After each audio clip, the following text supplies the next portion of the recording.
남았습니다. 물론 한 번 더 반복할 겁니다. 여러분들이 다 애우실 때까지. 여러분 밥상머리란 말 아시죠? 밥상머리 많이 들으셨죠? 밥상머리 그러니까 아이고 상스러운 말이다 이렇게 딱 느낌이 그렇게 들 수도 있어요. 왜냐하면 우리 보통 보면 막 어르신들이 우리한테 잔소리할 때 식은 머리 없다 그러고 그리고 또 버르장머리 없다 그러고 막 이런 그런 그렇게 잔소리할 때 머리라는 단어를 써서 이 밥상머리가 좀 밥상머리도 좀 잔소리하는 자리 뭐 이런 어떤 느낌으로 받는 경우들이 많아요. 근데 사실은 그게 아니에요, 여러분. 밥상머리는 원래 이 상이 이렇게 있잖아요. 그러면 밥 가장자리 혹은 이렇게 귀퉁이 이런 뜻입니다. 근데 그걸 옛날에 온 가족이 함께 밥을 먹을 때 서로 그곳에서 이루어지는 인성, 예절 이런 등에 대한 교육을 가리켜서 밥상머리라 했어요. 그러니까 교육이에요, 교육. 밥상 교육이에요, 사실은. 그래서 자녀의 올바른 교육은 밥상머리 대화부터 시작된다 이런 말이 있잖아요. 우리 조상들이 가족들이 같이 함께 밥을 먹는 가장 큰 이유가 거기에 있습니다. 밥을 먹이기 위한 목적도 있지만 서로 그러한 것들을 가족들이 나누기 위해서요. 이 부분은 우리나라뿐만 아닙니다.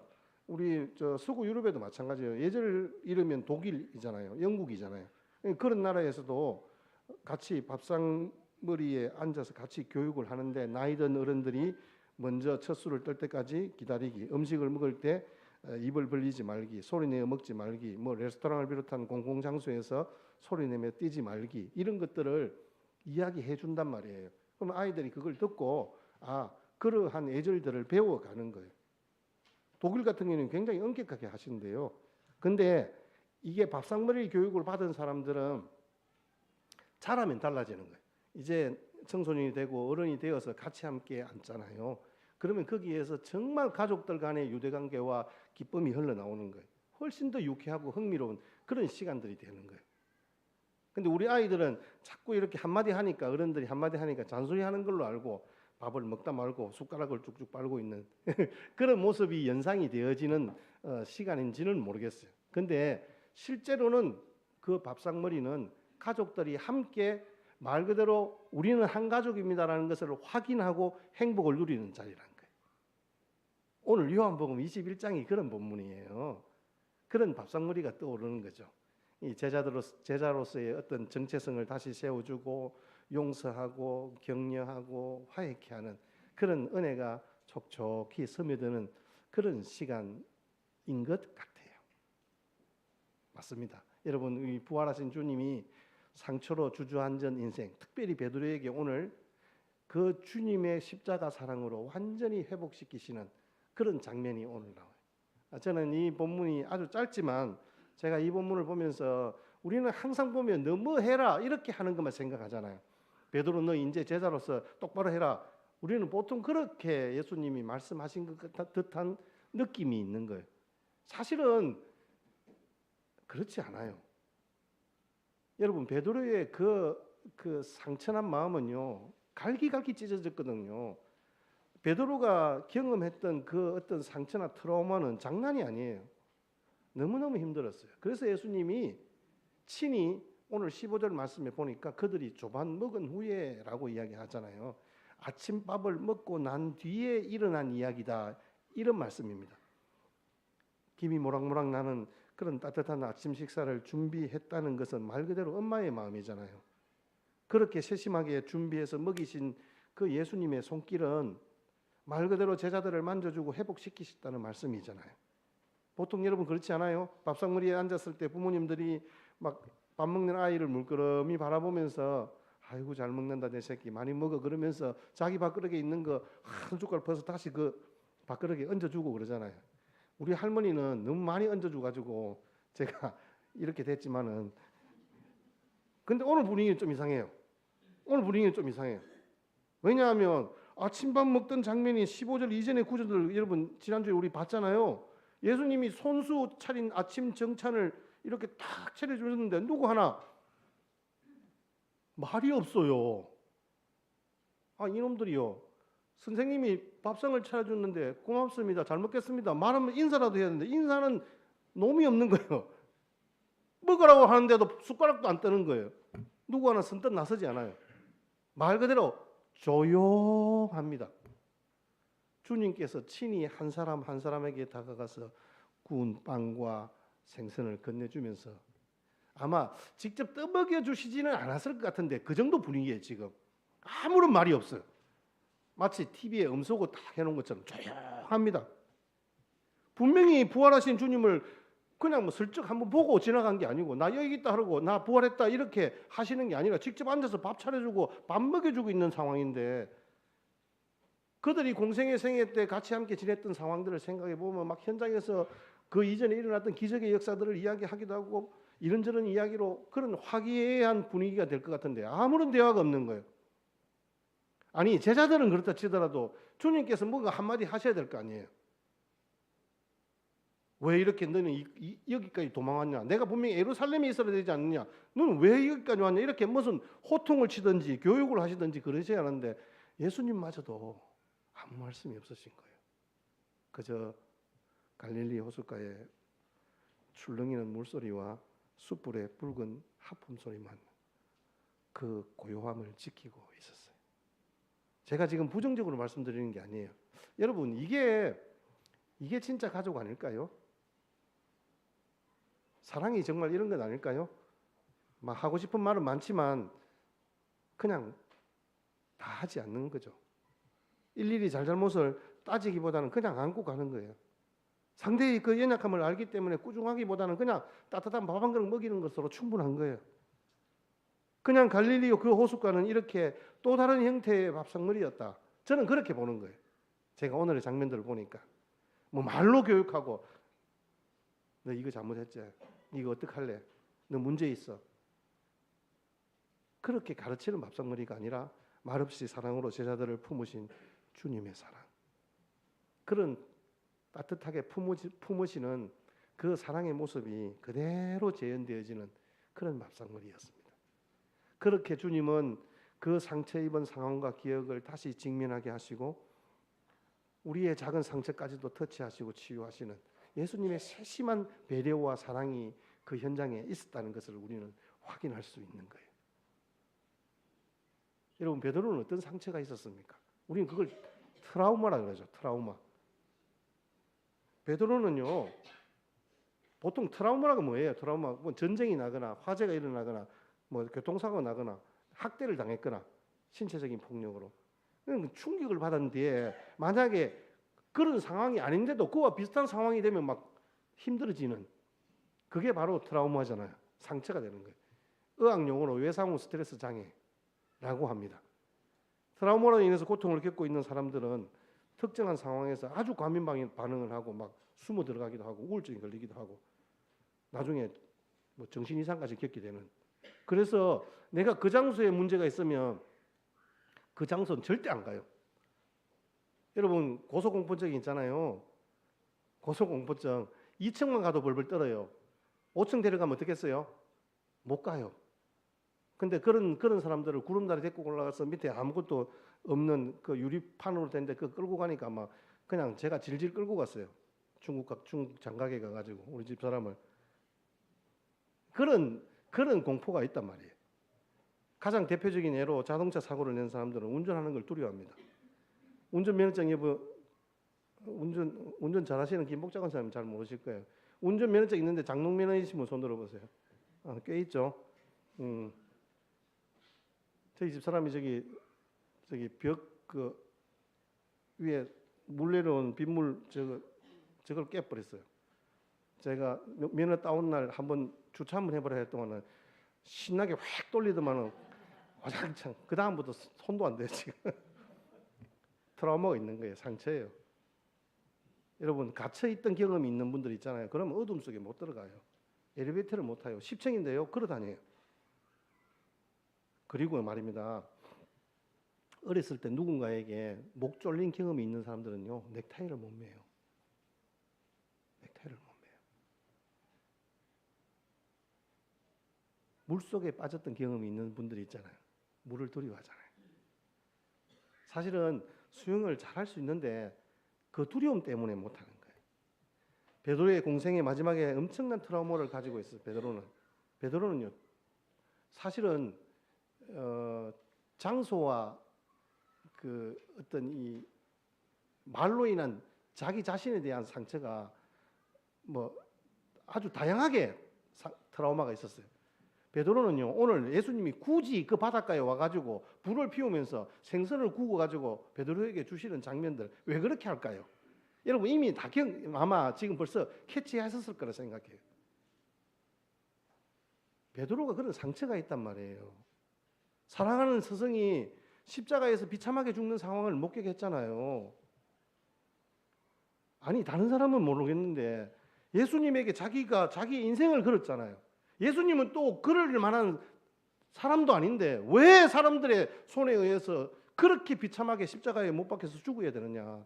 자기는 예수님 한 명 믿고 직업도 내려놓고 가족도 포기하고 3년 동안 예수님을 따라다녔는데 지금 인간적으로 생각했을 때 말도 안 되는 일이 벌어진 거예요. 내가 저분을 아는데 저렇게 억울하게 죽어서는 안 되는 사람인데 왜 저렇게 죽어야 되는지. 자기의 모든 사고가 완전히 뒤집어지는 그런 상황이 있는 거죠. 그리고 마지막 순간에 문제는 자기한테 있는 거예요. 예수님이 신문 받으실 때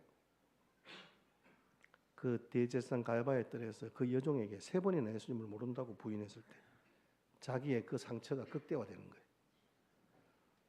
다른 사람은 몰라도 자신만은 주님을 죽기까지 따르겠다고 호언장담하기도 했습니다. 아니 정말 그렇게 하려고 했습니다. 그렇게 하는 것이 당연하다고 생각했던 사람입니다.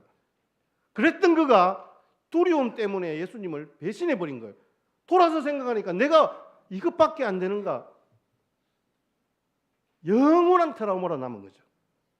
그 여종의 한마디에 여지없이 무너지는 자신의 모습을 보면서 말할 수 없이 괴로웠던 거예요. 야, 참 내가 정말 못난 놈이구나. 참으로 나쁜 놈이구나. 가슴을 치며 슬퍼했습니다. 그때 닭이 울었습니다. 예수님 말씀이 기억난 거죠. 마태복음 26장 말씀에 보시면 예수님께서 닭 울기 전에 네가 3번 나를 부인하리라. 그게 생각나서 밖에 나가서 심히 울며 통곡했다는 거예요. 깊은 상처로 남은 거예요. 너무 슬프고 창피해서 스스로가 한심해서 울었던 거예요. 예수님의 죽음을 막지 못한 억울함에서 울었을 거예요. 그의 마음속에서 예수님의 죽음을 막지 못했다는 자책감이 있었습니다. 그 순환의 길을 가시는 예수님을 부인하면서 도망쳤던 자신에 대한 울분이 있었어요. 예수님은 그렇게 마음의 상처로 만신창이가 된 베드로를 지금 그 바닷가까지 쫓아가서 찾아가시는 거예요. 베드로는 더 이상 예루살렘에 머물지 않았어요. 예수님의 이야기를 들었어요. 예루살렘에 머물라고 기다리라고. 그런데 베드로는 이것도 저것도 다 싫은 거예요. 자기 자신에 대한 자신감이 없는 거예요. 자기는 지울 수 없는 그 기억들에서 빨리 벗어나고 싶은 거예요. 근데 벗어나지지가 않는 거죠. 지금 갈릴리로 돌아왔잖아요. 베드로는 옛날 조용히 자기의 옛모습으로 돌아가면 물고기 잡는 일에만 몰두하면 자기의 그런 아픈 기억들이 사라질 줄 알았단 말이에요. 여러분 그렇지 않아요. 예수님은 누구보다도 그걸 잘 아시는 거예요. 의사보다도 탁월한 분이시잖아요. 베드로의 마음을 너무너무 잘 아신 거예요. 예수님은 베드로의 그런 모든 무기력에서 벗어나기를 원하셨습니다. 베드로의 슬픈 마음을 치유해주고 새로운 소망을 주고 싶으셨어요. 그래서 바로 그 자리에 바닷가 그 자리에 부활하신 예수님이 직접 베드로를 찾아오신 거예요. 베드로에게 있었던 장소에 대한 두려움을 장소에 대한 트라우마를 극복해 주시는 장면이 바로 그 바닷가에서 숯불을 피우는 거죠.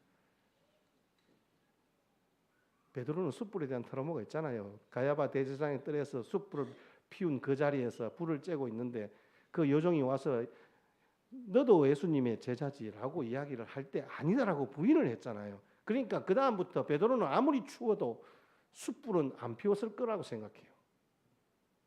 근데 숯불을 떡하니 피워놓고 있는 모습을 보았을 때 베드로가 어떤 마음이었겠어요? 그 요한복음 18장에서 예수님을 3번이나 모른다고 하는 그 현장의 자리가 그대로 재현되고 있는 거예요. 베드로가 고통스러운 기억을 떠올릴 수 있는 곳에서 예수님이 왜 만나셨을까요? 상처는요, 여러분 외면하고 도망친다고 해결되는 것이 아닙니다. 잊어버리겠다고 다짐한다고 잊혀지는 것이 아닌 거예요. 베드로는 지금 숯불 곁에서 예수님을 부인하고 배신했던 그곳에서 다시 예수님을 만난 거예요. 이 말은 그곳에서 아픔의 기억을 덮는 새로운 기억을 만들면서 장소가 주는 그 괴로움에서 벗어나게 하고 싶은 것이 아니 벗어나게 하려고 예수님께서 그런 세심한 배려와 사랑으로 베드로를 찾아가셨던 거예요. 더 이상 예루살렘으로 가는 것을 두려워하지 않았습니다. 그래서 주님의 사랑을 들고 전 세계를 향해 나아가는 것이 베드로에게는 기쁨이 되었던 거예요. 장소에 대한 트라우마가 극복되어진 거예요. 여러분 혹시 가기 싫은 장소가 있으십니까? 어릴 때 내가 자랐던 고향 절대 안 가. 너무 힘들고 괴로워서. 그곳에 가면 웬일이 생각나서 가슴이 답답해지고 얼굴이 찡그려지는 거예요. 어떤 데이트 폭력을 당한 연인이 엘리베이터 앞에서 그런 일들이 벌어지니까 엘리베이터 앞에만 가면 뒤돌아서 있는 거예요. 뒤에서 누가 있는지 그거 확인해 보려고. 가기 싫은 거예요. 얼굴이 찡그려지는 거예요. 제가 군대 생활을 굉장히 좀 험악하게 했습니다. 제가 유격을 3번을 받았습니다. 일반 보병으로 가서 유격을 3번 받은 사람은 제가 생각해도 육군 창설 이래 몇 명 되지 않을 것 같아요. 저는 타이밍이 그래서 그렇습니다. 타이밍이.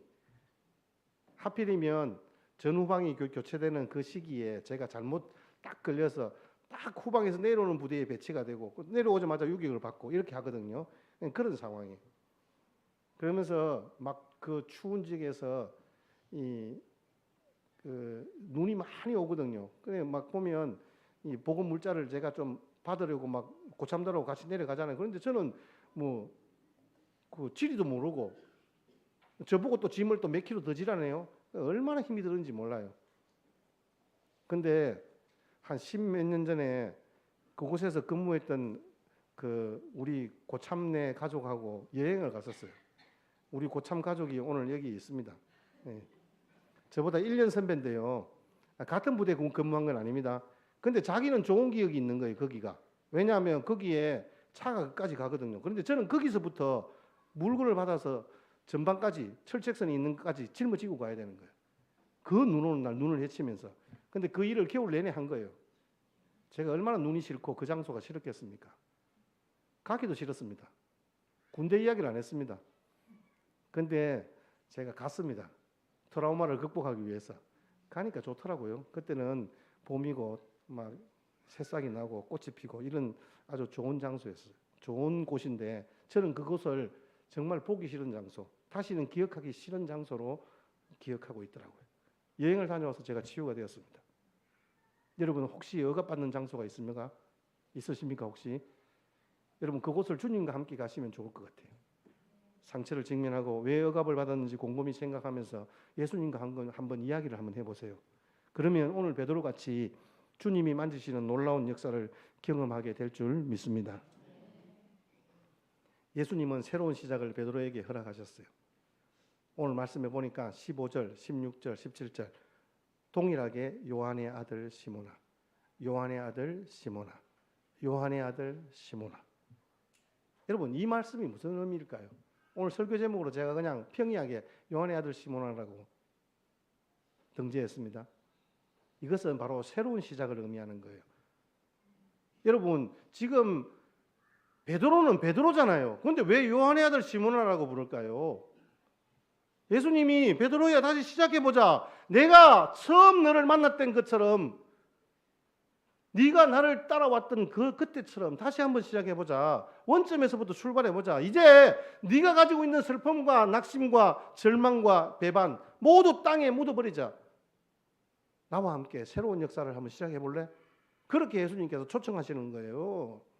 지금 베드로의 자랑과 실수 다 내려놓고 나하고 같이 가자라고 손 내미는 그 예수님의 초청인 거예요. 베드로는 그렇게 말로 실수했던 그 연약함을 예수님이 직접 치유해 주시는 거예요. 그러시면서 예수님을 그렇게 부르시는 거죠. 베드로는 생각했을 거예요. 내가 지금 3번이나 예수님을 모른다고 부인했던 이 입으로 예수님을 따라가겠다고? 나는 예수라는 사람 몰라요라고 그렇게 말했으니까 예수님을 향해서 저주했던 자신의 입과 말이 베드로는 너무너무 싫었을 거예요. 자기가 하는 말마다 뭔가 거짓말이 툭툭 튀어나올 것 같고 너무너무 괴로웠어요. 그럴 때 예수님께서 베드로를 찾아오셔서 3번을 질문하시는 거예요. 시몬의 아들 요한의 아들 시몬아라고 그렇게 부르시면서 베드로에게 똑같은 질문을 하시는 거예요. 근데 베드로는 뭐라고 생각했겠어요? 아니 예수님이 왜 이러실까? 내가 그래도 예수님을 사랑 안 하는 건 아닌데 내 말이 안 믿어지시나? 여전히 나를 문제 있는 사람으로 생각하시는 거겠지? 아마 베드로는 그렇게 생각하고 있는 것 같아요. 그러니까 17절에 보니까 베드로가 근심했다 그러잖아요. 베드로가 근심했다. 베드로의 상처를 온전히 치유하기 위해서 요한의 아들 시몬아라고 3번이나 부르시면서 베드로에게 말씀하시는 거예요. 여러분 이제는 오늘의 본문과 같이 직접 찾아오셔서 그 아침 정찬을 차려주시면서 깊은 절망감에 빠져있는 베드로를 그렇게 따뜻한 위로의 음성으로 주님을 부르시는 거예요. 요한의 아들 시몬아. 제자들이 지금 주님의 그 준비하신 밥상머리에 앉아 있잖아요. 말은 하지 않지만 빵 하나 뜯어먹는 그게 먹을 때마다 목이 메이는 거예요. 생선을 삼키지만 고소한 맛보다는 왜 이렇게 생선이 비린지 그것을 주님이 지켜보고 있는 거예요. 식사가 어느덧 마쳤을 때 주님께서 베드로에게 요한의 아들 시몬아 네가 이 사람들보다 나를 더 사랑하느냐. 자, 한번 15절 다시 한번 더 우리 읽겠습니다. 15절 시작.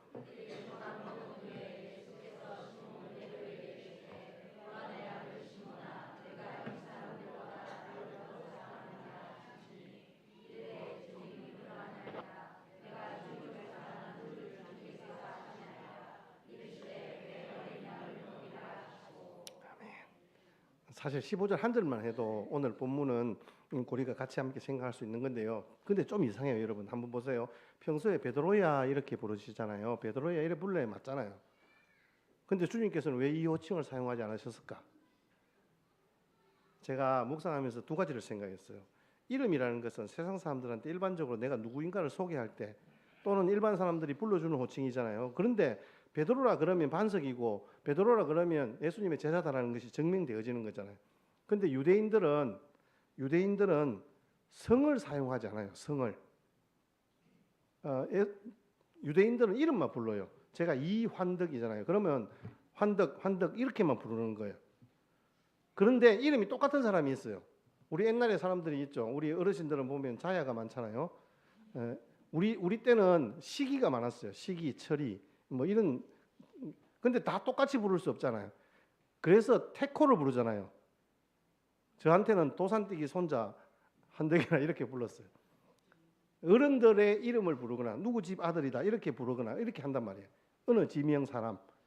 이 전통적인 방식을 감안하면 주님께서 베드로를 부르신 것은 요한의 아들 시몬아. 우리 개역 성경에는 바요나 시몬아. 바요나가 요한의 아들이란 의미입니다.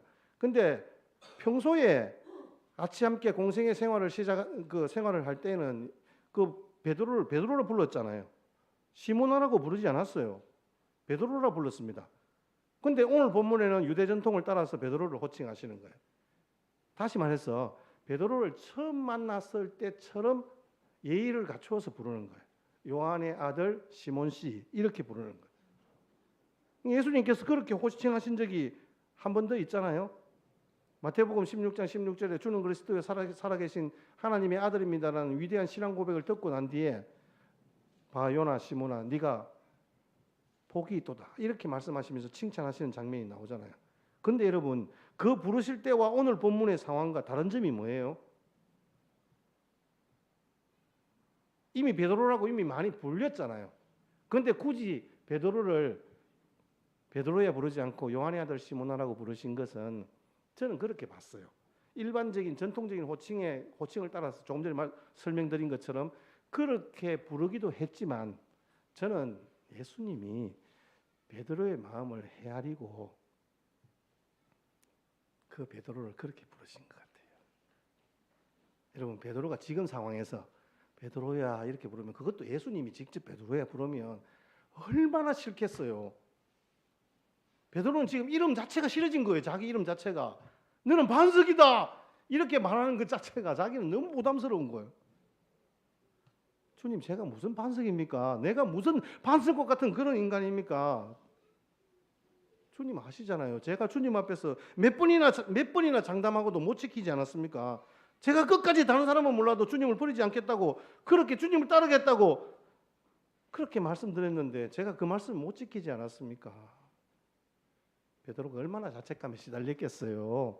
그래서 베드로라는 그 이름 자체가 기억하기조차 부담스러웠던 거죠. 그걸 너무너무 잘 아셨던 주님이 베드로야 하지 않고 요한의 아들 시몬아라고 부르는 거예요. 베드로는 지금 평생 막 고개도 들 수 없고 저는 고기나 잡으면서 살랍니다. 그렇게 말하면서 고개 푹 숙이고 있는 거예요.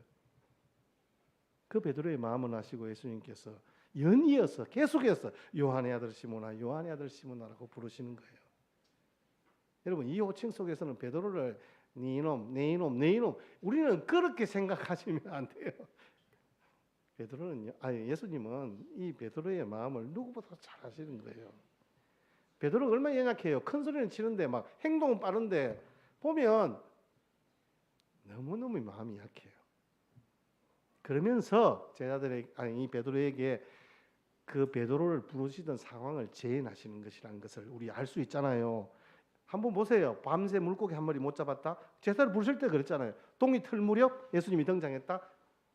제자들을 부르실 때 그랬잖아요. 그물을 어느 곳에 던지라 했는 것도 마찬가지잖아요. 똑같이 그때 그 장면이 수많은 물고기를 잡은 것도 똑같아요. 거기다가 베드로는 더 한술 더 떠서 대제사장 집 떠락 모닥불을 떠올리게 하시려고 그렇게 숯불을 피우고 고기를 굽고 있는 장면이 나오시는 거예요. 주님이 다 준비해 놓고 그렇게 물으시는 거예요. 요한의 아들 시몬아, 네가 이 사람들보다 나를 더 사랑하느냐?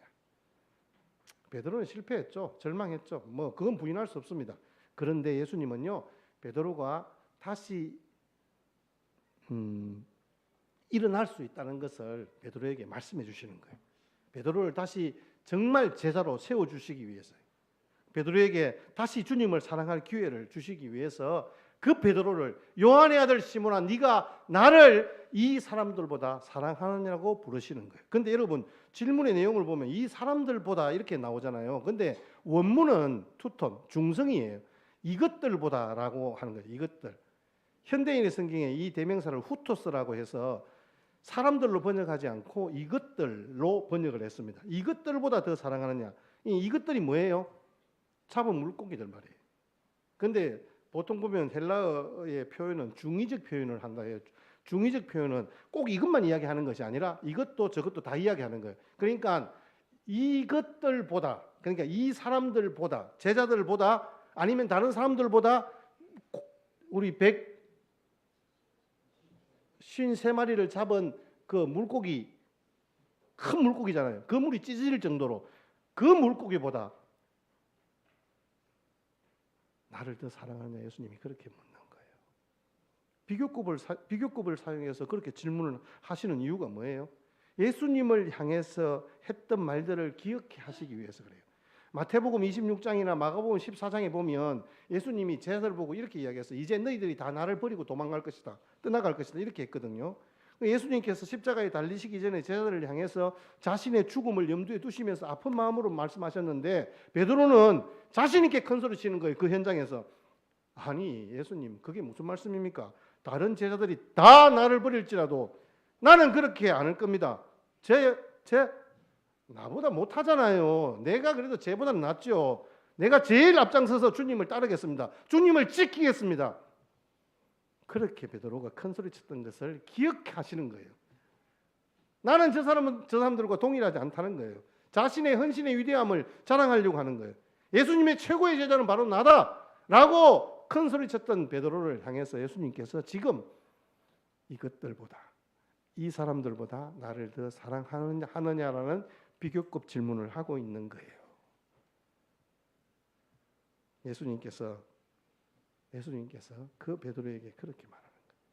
베드로는 내가 죽으면 죽었지 제 목숨을 바치면 바쳤지 어떻게 이 입으로 일구이연하겠습니까? 그런 일은 절대 없을 테니 안심하십시오. 실제로 베드로는 그렇게 하려고 했었습니다. 대제사장 말고의 종 말고의 길을 막 쳐면서까지 예수님을 보호하려고 했잖아요. 근데 예수님은 그게 아니라는 것을 가르쳐 주시는 거죠. 네가 다른 사람들보다 나를 더 사랑하느냐? 나를 더 사랑하느냐? 여러분, 예수님이 물으시는 질문은 네가 나를 더 사랑하느냐는 질문입니다. 여기에 여러분 요한복음 21장 전체의 핵심을 이야기하라면 우리 보고 묻는 예수님의 이 질문이에요. 네가 나를 사랑하느냐 하는 것입니다. 사랑하느냐. 여러분, 사랑은 허드한 것을 덮습니다. 사랑은 때로는 기억하지 않는 것입니다. 사랑은 위대한 교육보다 더 위대한 우리의 인생의 아름다운 기억들입니다. 여러분, 영혼을 위한 닭고기 수프라는 책이 옛날에 한때 여러분 유행했었지 않습니까? 사회학과 교수가 자신의 강의를 듣는 학생들에게 과제문을 냈는데요. 청소년 200명의 생활 환경을 조사했습니다. 그런데 조사를 마친 학생들이 그 낸 걸 보고 평가를 하는데 박사들이 전부 다 여기는 희망이 없다 이렇게 한 거예요. 근데 실제로 그 200명의 청소년들이 25년이 지났는데 다시 그 마을을 방문했을 때요. 놀라운 결과가 일어난 거예요. 다른 지역으로 이사간 20명을 제외하고 나머지 180명 중에서 176명이 대단히 성공적인 인생을 살아가고 있는 거예요. 직업도 변호사, 의사, 사업가, 상류층이 많았습니다. 어떻게 됐지? 우리가 분명히 기초조사에 의하면 이 지역은 절망적인 그런 도시였는데 어떻게 됐지라고 하니까 나중에 알고 보니까 전부 그 사람들 다 인터뷰를 했는데 결과가 뭐냐 하면요. 성공할 수 있었던 이유는 우리를 가르쳐 주셨던 여 선생님이 한 분 계셨다는 거예요. 그 여교사를 찾아가서 물었습니다. 어떻게 이런 기적적인 교육 방법이 있습니까? 물으니까 그 선생님이 난 그 아이들을 사랑했을 뿐입니다 라고 대답한 거예요.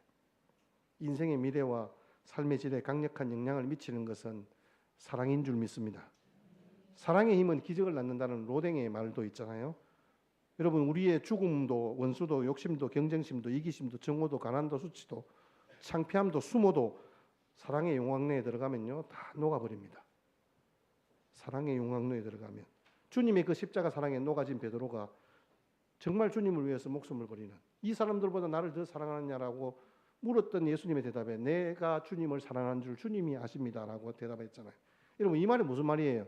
옛날 같으면 아이고 그래도 베드로 아닙니까? 제가 예수님을 위해서 그래도 지금 내가 그동안 실수했지만 이제부터 내가 잘할게요. 아마 그렇게 대답하는 게 정상일 것 같아요. 그런데 베드로는 알았던 거예요. 내가 아니라 주님의 은혜임을 깨닫는 것이 회복의 첫걸음인 것을 베드로는 알았던 거예요. 베드로를 찾아가시고 세심한 배려와 따뜻한 위로로 그의 마음을 만지셨던 예수님을 경험하고 난 뒤에 베드로는 이제는 주체가 내가 아니라 주님이신 것을 알게 된 거죠.